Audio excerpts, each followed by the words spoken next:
Olá pessoal, tudo bem? Bom, esse vídeo pretende chamar a atenção de todos vocês, homens e mulheres, né? Não importa aí a preferência sexual, porque trata-se de um problema de idade, né? Todo mundo vai ficar velho, né? Não é verdade? Raras exceções, quando acontece um acidente e tal, uma doença grave, as pessoas normalmente vão ficar velhas. Eu, quando tinha 20 anos, então ninguém me avisou disso. Eu não sabia que eu ia ficar velho, não tinha consciência que eu ia ficar velho, né? Porque se eu tivesse consciência, eu tinha me preparado. Então, o objetivo é esse: preparar cada um de vocês, porque a idade vai chegar, vai pesar, vocês vão ter dificuldades para arrumar trabalho, para arrumar receita, para arrumar dinheiro. Muitas vezes a família não apoia, que não é o caso da minha. Então eu estou fazendo esse vídeo com a intenção de ajudar todo mundo a se preocupar com o que vai acontecer lá na frente. Ainda mais com esse monte de mudanças que está acontecendo nesse planeta, né? Condições climáticas, inteligência artificial, aquele maluco lá que ganhou a presidência dos Estados Unidos. Muita coisa que pode influenciar na nossa vida, direta ou indiretamente. Então, eu vou contar a minha vida para vocês que sirva de experiência, para vocês tomarem precauções. Então, por exemplo, vamos supor que hoje você tem, sei lá, 30 anos. Você tem que começar a se preocupar, rapaz, porque para chegar a 60 é assim, ó, rapidinho. Não pensa que não vai chegar, porque vai. E aí, se você não tivesse ajeitado, como é que você vai viver? Como é que você vai comer? Como é que você vai comprar roupa, comida, remédios? Se precisar de remédios, né? Então, o vídeo chama 75 anos, 2 pontos. Ninguém quer me contratar. Acabou minha vida profissional? Eu vou ler aqui o texto, que o texto é meio comprido, então eu tive que escrever antes, tá? Vou postar o texto aqui na descrição do vídeo, onde está escrita a palavrinha mais, embaixo do título, onde tem assim, visualizações, depois tem mais. Aí você clica ali que o texto vai estar todo lá, para quem quiser ler também.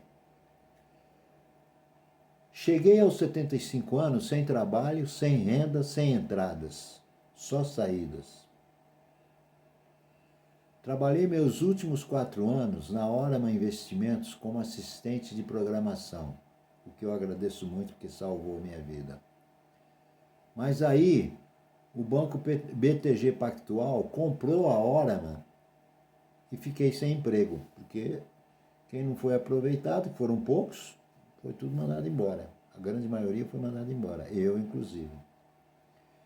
Meu maior erro foi, além de ser fumante, né, o idiota que fumou durante 45 anos, e isso prejudicou a minha vida violentamente, não só a saúde, mas como a parte de grana, porque o que eu fumei dava para comprar uma casa de 250 mil reais hoje. Quer dizer, eu queimei uma casa de 250 mil reais. Não façam isso. Se vocês têm qualquer vício, abandonem. Abandonem porque não vale a pena. É enganação. É engana trouxa. E eu fui trouxa.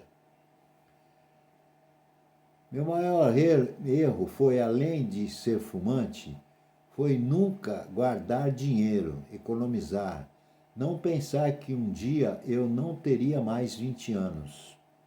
Eu só pagava INSS. A única coisa que eu fazia era pagar o INSS. Porque eu fui orientado uma vez por um contador, quando eu tinha pouco mais de 18 anos. Olha, cara, comece a pagar o seu INSS, porque você vai precisar. E dito e feito, se não fosse isso, eu não, nem aposentadoria eu ganharia. Eu ganho aposentadoria, mas eu ganho salário mínimo, aí desconta os empréstimos consignados que eu fiz. Desculpa. Estou recebendo aí por volta de 900 reais, que dá para comer, né? Só para comer e mal, né? Então, você começa a se preocupar com isso, com a sua aposentadoria. Existem N caminhos para você fazer isso. Tudo começou bem cedo. Comecei a trabalhar em 1967, eu tinha 17 anos. Eu nasci em 1950. Vocês não eram nem projetos ainda, né? A maioria de vocês. Eu era office boy do Unibanco, com 17 anos, em 1967. Mas foram poucos meses, pois como meu pai era fotógrafo, meu pai tinha um estúdio, ele tirava fotografia 3x4, 6x9, fotografia de noivos, sabe? Como meu pai era fotógrafo, eu fui influenciado por ele e saí do banco. Né? Cadê? Pois como meu pai era fotógrafo, por influência dele, fui trabalhar. Não, eu saí do banco, isso, e fui trabalhar num laboratório fotográfico, claro, fui influenciado por ele. Não era dele o laboratório, era do Orlando, um amigo dele. Eu fazia, a gente trabalhava, o sistema era analógico, evidente, né? Estamos falando lá não tinha nem plano de digital, né? Nem estudos, né? Era tudo fotos em preto e branco ainda por cima. E eu ampliava, eu fazia negativos, por exemplo, o vendedor da equipe do Orlando ia nas casas, no interiorzão aí, e vender foto ampliada. Ele pegava 3x4 do sujeito, trazia para nós, eu fazia o negativo, ampliava e o pintor fazia o acabamento. Às vezes era só meio corpo, às vezes ele trazia 2, 3x4 num casal que quando casaram não tinha fotógrafo naquela época. Aí ele trazia as duas fotos 3x4 do marido e da mulher, eu fotografava aquilo, fazia o negativo, enxertava numa foto grande, num outro corpo, em outros corpos, tirava aquelas cabeças, botava aquelas duas, a gente chamava fazer enxerto, né? E o pintor fazia o acabamento e ficava perfeito. Aí eu emoldurava e ia entregar. Então a mulher ficava vestida de noiva e o homem de noivo, de corpo inteiro.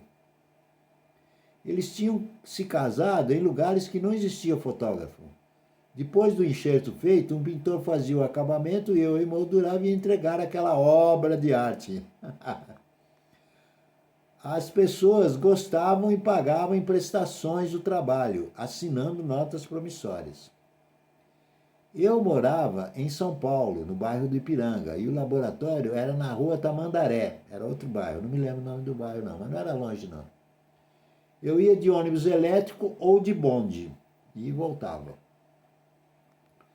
Foi nesse laboratório que a gente trabalhava no escuro, né? Só com uma luzinha, às vezes, dependendo do serviço que fazia, tinha uma luzinha vermelha fraquinha, né?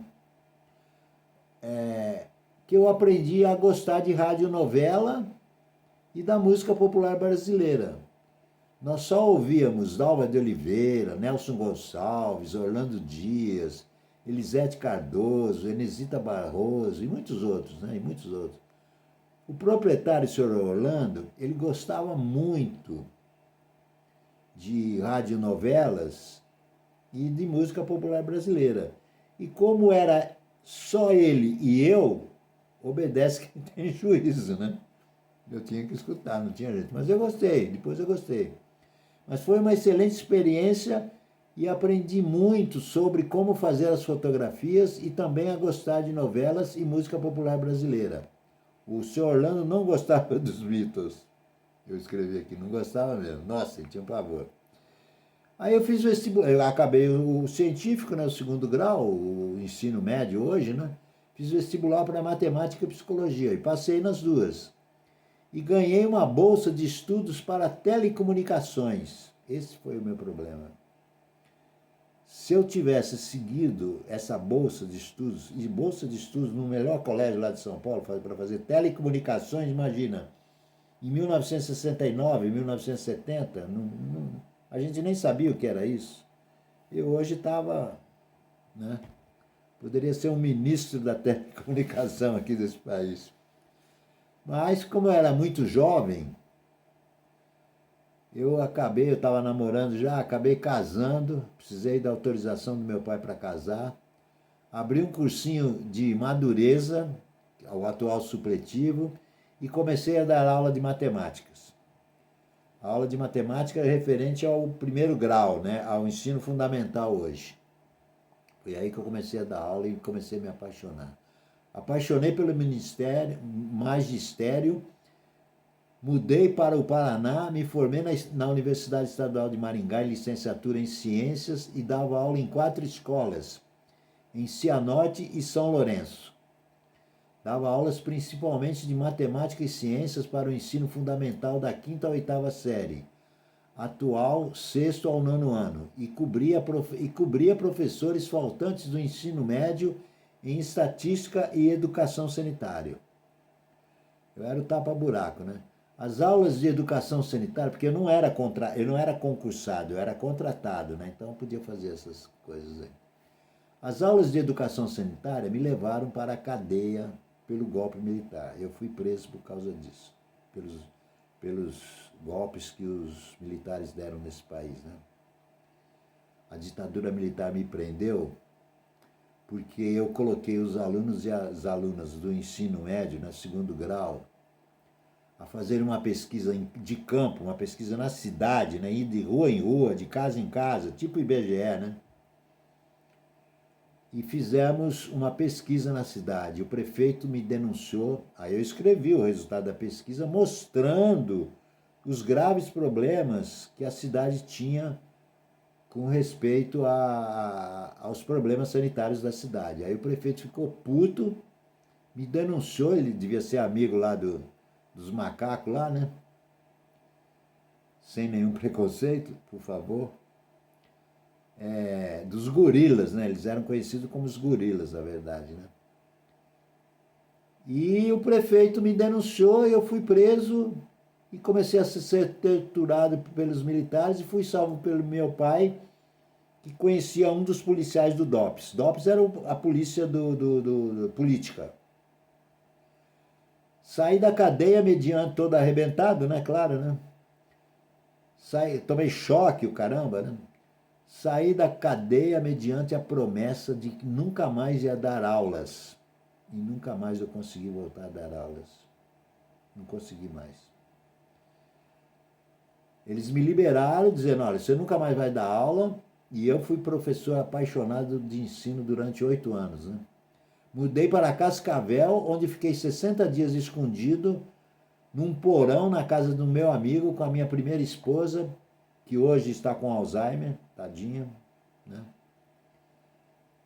E com as minhas 2 filhas na casa de um amigo, lá em Cascavel fui parar. Fui para São Paulo com meu irmão, camarada Amâncio. O Amâncio me descobriu lá em Cascavel, fomos para São Paulo e conseguimos a representação de uma empresa, de um laboratório de cosméticos. Pegamos a representação para todo o estado do Paraná, inclusive Curitiba. Chegamos a ter 600 revendedoras e 21 promotoras para todo o estado. Vendíamos muito, os produtos eram excelentes. Tipo Avon, sabe? Tinha aquelas revistinhas a cada 21 dias, tal. A mulherada conhece isso. No final do 2º ano de empresa, na campanha de Natal, quando a gente explodiu de vender, né? Quando a gente explodiu de vender, vinha caminhões, 2 caminhões ou 3 caminhões de São Paulo para o Paraná, só com material que a gente tinha vendido, para entregar, né? Quando íamos ganhar um bom dinheiro, o laboratório de cosméticos Belmonte, esse era o nome do laboratório, faliu. Fomos para São Paulo de Kombi, né, com o sonho ainda de que tivesse alguma mercadoria lá, mas chegamos lá e na frente da empresa tinha um papel colado na porta, que a justiça tinha colocado, explicando que o laboratório tinha falido. Caraca, meu, sentei na sarjeta, me lembro perfeitamente. Chorei, mas chorei, mas chorei. Eu urrava, porque eu tinha trabalhado muito, muito, muito, muito, dia e noite. Chorei muito, muito. E o meu irmão, meu amigo, aquele cara já faleceu, o Amâncio. Aí bateu nas minhas costas, esperou eu chorar, né? Bateu nas minhas costas e falou, cara, não adianta. Vamos lá, a vida continua. Foi o que ele me falou.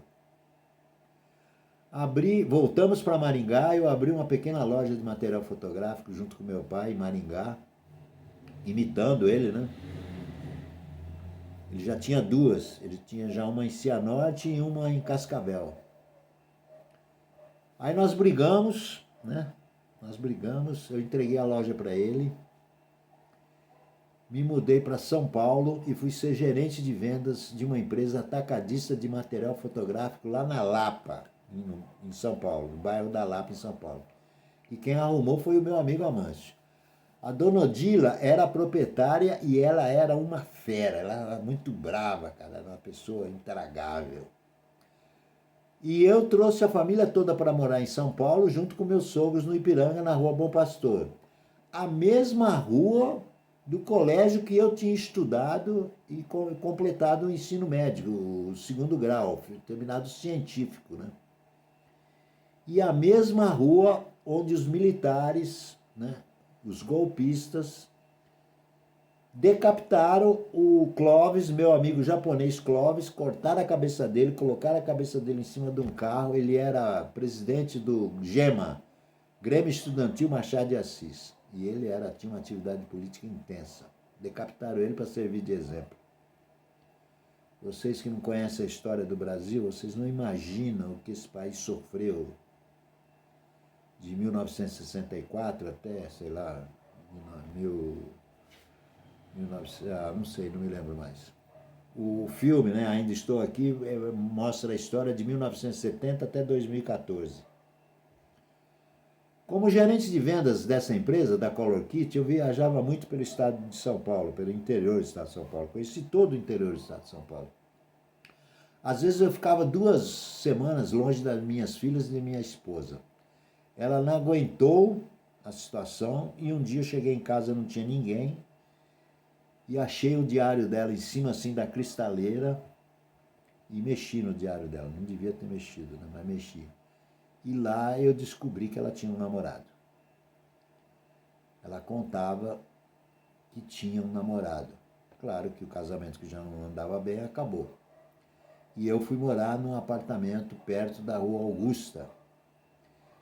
E mudei de emprego. Fui ser gerente de vendas da Fobrasco, proprietários de argentinos, que importavam material cinematográfico, como projetores de slides, projetores e filmadores de Super 8, flashes eletrônicos,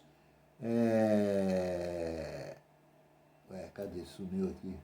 Flashes eletrônicos e material fotográfico em geral, né? Equipamento, né? E comecei e era gerente de vendas Brasil. Só não era gerente de vendas da capital de São Paulo. O resto era tudo. E comecei a viajar o Brasil todo. Tive uma chance enorme, né? Conheci muito lugar, muito lugar. Aí saí dos argentinos, né, que eram os donos, e fui trabalhar com os alemães, que eram donos do Curt Laboratório Cinefotográfico Limitada. O maior da América Latina, com 1.500 funcionários. Ficava na Rua do Rocio, em São Paulo. Eu estou contando isso tudo para vocês entenderem a minha experiência. É como se eu estivesse lendo o meu currículo, né? Com algumas pitadas românticas aí, né? Particulares, né? Para vocês verem que se eu tivesse me preparado, hoje eu não estaria na situação que eu estou, né? De grana, eu estou falando. Trabalhava muito, viajava muito, mas gostava. Casei de novo. Mas como a segunda também não aguentou minhas viagens. Tivemos um casal e ela ficou com depressão pós-parto após o segundo filho. Eu sequer imaginava o que era depressão pós-parto. Muitos anos depois que eu fui saber disso. Nós estávamos em 1980. Um dia, voltando de Cuiabá, voltando de viagem de Cuiabá, né? E nós morávamos no Parque Novo Mundo, em São Paulo, lá perto de Guarulhos. Ela tinha colocado minhas coisas em 2 malas e disse: cai fora, se manda, não quero mais, acabou. E me mandou embora, pô, não teve papo. Voltei para o apartamento do meu amigo, perto da Rua Augusta, enchi a cara e dormi 2 dias. Quando voltei para o escritório do Curte Laboratório, tinha um recado na minha mesa do meu amigo Amâncio. Era dia 4 de setembro. Vou te levar para Governador Valadares para uma entrevista com o Sr. Edson, proprietário do laboratório fotográfico New Color. Ele quer te contratar. Pensei, ele está maluco, não pode pagar meu passe. Pois não só pagou, como dobrou o que eu ganhava no Curte e me deu um carro usado quase novo. Eu comprei um apartamento parcelado a essa época. Se eu tivesse guardado, né? Os alemães do Curte ficaram putos, mas não pude recusar. Eles tinham 9 lojas e fui ser gerente de marketing com carta branca e todo apoio. Afinal, eu era de São Paulo e por ser de São Paulo eu era muito respeitado. Eu era um bom profissional, não nego isso, modéstia à parte. Fui muito feliz em terras mineiras, casei de novo e nasceu a Marcela. Fiquei uns 4 anos em Valadares, mas a pedido do meu pai, que já tinha 4 lojas de material fotográfico, ele era atacadista, né? E como tinha vivido muito pouco com ele, eu vivi muito pouco tempo com meu pai. Eles se separaram muito cedo, meu pai e minha mãe. Voltei para o Paraná. Marcela e a mãe mudaram-se para os Estados Unidos, onde estão até hoje. E eu casei de novo com uma catarinense que morava no Rio de Janeiro. Fui morar em Maringá e ajudar meu pai. Com 2 meses, meu pai morreu num acidente de carro, próximo de Marília, São Paulo. Ele e sua segunda esposa. Eu passei um sufoco danado, foi um grande baque, rapaz. Eu fiquei na pior, não tinha quem me ajudasse. É um horror, um horror. Custei a me recuperar e era tempo daquele desgraçado do Collor. Quem não conhece, estuda. Quem foi Collor na história do Brasil. Mudei para o Rio de Janeiro, abri minha loja na Rua Barata Ribeiro, em Copacabana, e fiquei durante 15 anos lá. Trabalhava que nem maluco. Aí, por causa dos assaltos da loja, vendi a loja e vim para Teresópolis, da onde eu estou falando hoje, né? Já tem 25 anos que eu estou em Teresópolis. E fui ser administrador de um condomínio de 42 casas. Saíram comigo em 2005, quer dizer, me mandaram embora em 2005, porque eles queriam reduzir os salários, né? Eu ganhava bem. Já com 55 anos, e não arrumava emprego e fiz uma porrada de bicos. E até motorista de prostituta eu fui. Trabalhei com obras, mas não aguentava o peso. Fui porteiro de casa de show e vendedor de lojas de móveis usados. Comprava queijo Minas numa fazenda em Sebastiana. Sebastiana é um município pequeno que tem aqui próximo. Eu ia buscar queijo Minas lá e de um fazendeiro, enchia o carro e ia vender em Copacabana. Foi quando eu comecei a conhecer internet e marketing multinível. E ganhei um monte de dinheiro com marketing multinível. Aliás, esse computador que está aqui, eu ganhei ele em 2012 com marketing multinível.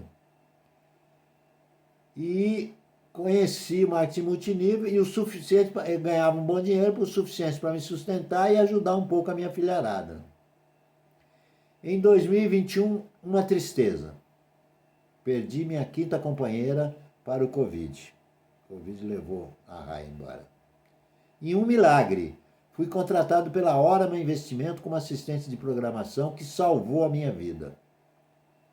Eu devo muitos agradecimentos ao pessoal da Orama, muitos, não canso, todo dia eu lembro, todo mundo dia eu lembro. Dr. Paulo de Oliveira, muito obrigado. Tarré, muito obrigado. E um montão de gente, que eu não sei, eu não vou lembrar os nomes mais. Agora em 2025, já enviei mais de 50 currículos por e-mail, WhatsApp e pessoalmente, e ninguém responde. Ninguém responde, ninguém dá emprego para velho. Por isso que você tem que se preparar, por isso esse vídeo, para te alertar disso.